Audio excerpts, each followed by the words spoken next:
Good afternoon. আজকে দুপুরবেলাতে ভাবলাম একটু রান্নাটাই আপনাদের সঙ্গে শেয়ার করা যাক।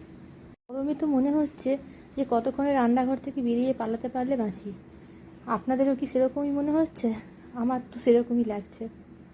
তাই আজকে দুপুরে বেশি কিছু রান্না করলাম না।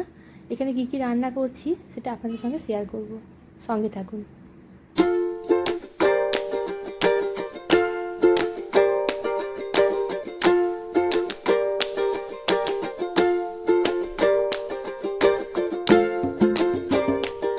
তাই লাউ আর আলুগুলোকে চৌকো চৌকো করে কেটে নিয়ে প্লেন তরকারি চাপিয়ে দিলাম শুকনো লঙ্কা এবং কালো জিরে ফোড়ন দিয়ে।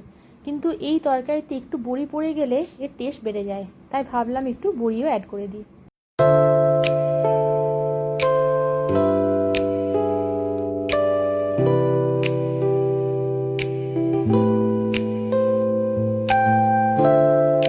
আর এখানে চাপিয়ে দিলাম মুসুর ডাল, তাতে একটু হলুদ এবং নুন দিয়ে কচু এবং পুঁই শাক কেটে দিয়ে দিলাম। এটা যতক্ষণ সেদ্ধ হবে, ভালো করে সেদ্ধ হয়ে যাবার পর এর ওপর থেকে পেঁয়াজ এবং শুকনো লঙ্কা দিয়ে একটা ফোড়ন আমি এখানে দিয়ে দেবো। আজকে লাঞ্চ মেনুতে আছে ভাত, কচু পুঁই শাক দিয়ে ডাল, বড়ি দিয়ে লাউয়ের তরকারি, আর এখানে আছে মাটন কিমা, যেটা আমার শাশুড়ি মা বানিয়েছেন। ভালো থাকবেন, সুস্থ থাকবেন, টাটা।